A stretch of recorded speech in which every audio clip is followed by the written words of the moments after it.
Sintaks pembelajaran diferensiasi. Yang pertama, mendiagnosis kebutuhan belajar siswa.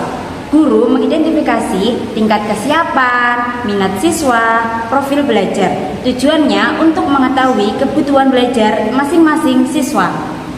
Kalian kemarin udah ibu suruh belajar tentang bangun datar dan bangun ruang. Jadi ini ibu mau ngetes teman-teman kalian tentang bangun datar dan bangun ruang. Ini ada beberapa pertanyaan. Yang pertama itu, apa itu bangun ruang? Siapa yang bisa jawab? Tolong angkat tangan. Oh iya, Selvi. Bangun ruang itu adalah bentuk 3 dimensi yang memiliki panjang, lebar, tinggi seperti kubus, balok. Oh iya betul, Mbak Selvi. Tepuk tangan ya. Pertanyaan yang kedua, itu apa bangun datar? Ada yang tahu? Saya. Apa yang Mbak Tasya? Bangun datar itu adalah bentuk 2 dimensi yang hanya memiliki panjang dan lebar senilai kayak persegi, terus kayak lingkaran. Ya betul Mbak. Tepuk tangan dulu. Sintaks yang kedua, merancang pembelajaran berdiferensiasi. Guru merancang diferensiasi dalam 3 aspek. Yang pertama, konten. Materi disesuaikan tingkat kesiapan. Yang kedua, diferensi proses. Cara belajar berbeda, misal ada diskusi, praktik, dan membaca, dan lain-lain. Yang ketiga, diferensiasi produk. Hasil akhir itu bisa berbeda-beda. Yang pertama itu misal poster, laporan, dan presentasi. Sintaks yang ketiga, melaksanakan pembelajaran berdiferensiasi.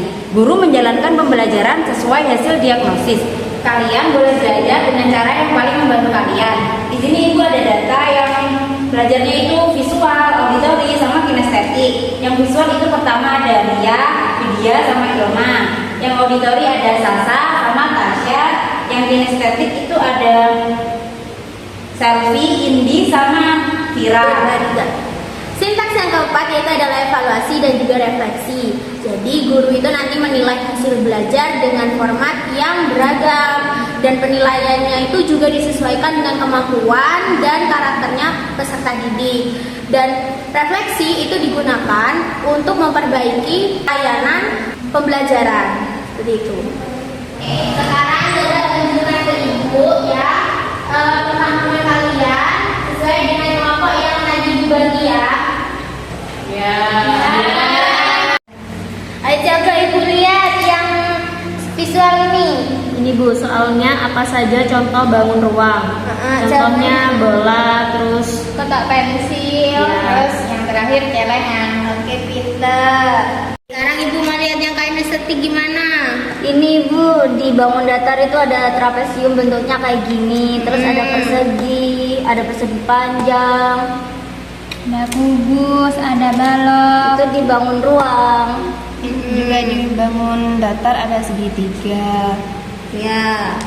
Oke. Mau lihat yang ini, auditori. Ini ada rangkuman Bu. Yang pertama itu bangun ruang, memiliki 3 dimensi, memiliki panjang, lebar, dan tinggi. Contohnya itu kubus, balok, dan bola. Kalau bangun datar itu ya Bu, bentuknya itu 2 dimensi, cuma punya panjang sama lebar. Terus contohnya itu garis sama kertas. Oke, bagus, pintar. Sekarang ibu sudah menilai proses dari pembelajaran kalian ya. Jadi sekarang kita refleksi apa dari pembelajaran hari ini, apa yang kalian dapatkan? Coba ibu mau tanya kamu. Jadi kita itu dari pembelajaran hari ini itu dapat mengetahui tentang bangun datar dan bangun ruang. Nah, di bangun datar itu ada persegi, terus ada persegi panjang. Kalau di bangun ruang itu ada kubus, ada balok. Jadi kita tuh dapat mengetahui bentuk-bentuknya. Oke, sudah banyak yang kalian ketahui ya. Alhamdulillah.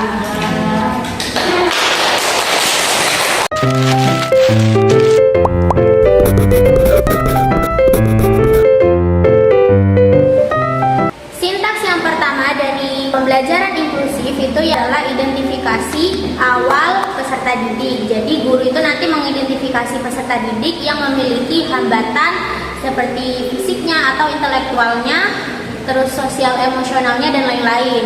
Dan ini dasar untuk merancang pembelajaran yang aksesibel. Gitu.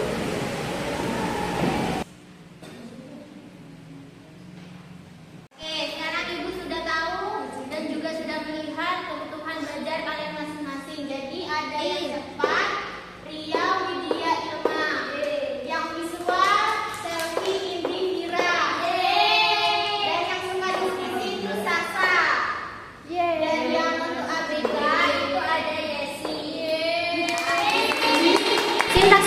kedua yaitu penyusunan program pembelajaran individual atau PPI untuk siswa dengan kebutuhan khusus tertentu seperti ABK.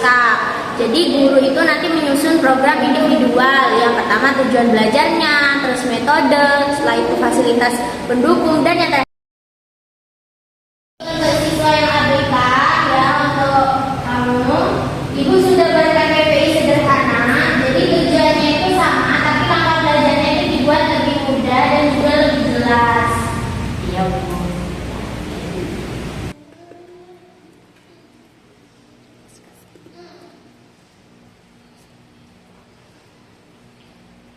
Sintaks pembelajaran inklusif yang ketiga yaitu adaptasi kurikulum dan media pembelajaran.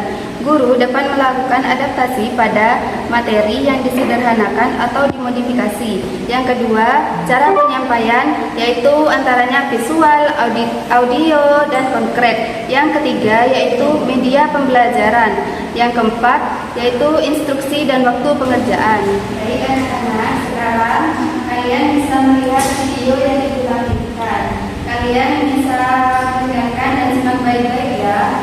Iya, Bu. Menariknya, yuk kita mulai belajar. Tapi sebelum belajar, saya paham. Bismillahirrahmanirrahim. Bangun data.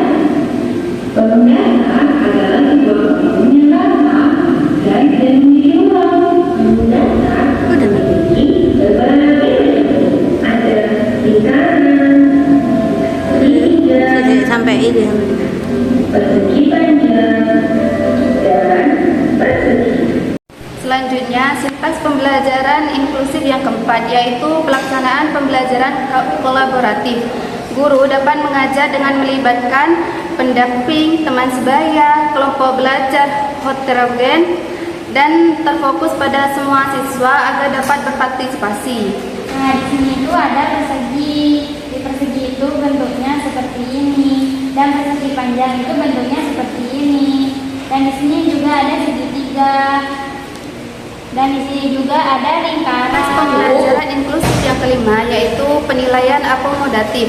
Penilaian dilakukan secara fleksibel, dapat secara lisan, praktik, menggunakan alat bantu, dan juga tambahan waktu, yang bertujuan agar semua siswa dapat menunjukkan kompetensi tanpa hambatan.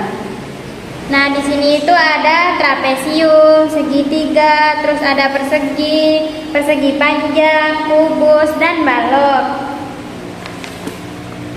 Tujuan dari pembelajaran diferensiasi adalah memberikan kesempatan belajar yang optimal bagi setiap siswa agar semua dapat mendapatkan kompetensi yang ditargetkan, namun melalui cara yang mungkin berbeda antara satu siswa dengan siswa yang lainnya. Sedangkan tujuan dari pembelajaran inklusif adalah menciptakan lingkungan belajar yang ramah, adil, dan adaptif, sehingga setiap peserta didik bisa berpartisipasi aktif dan mencapai potensi terbaiknya.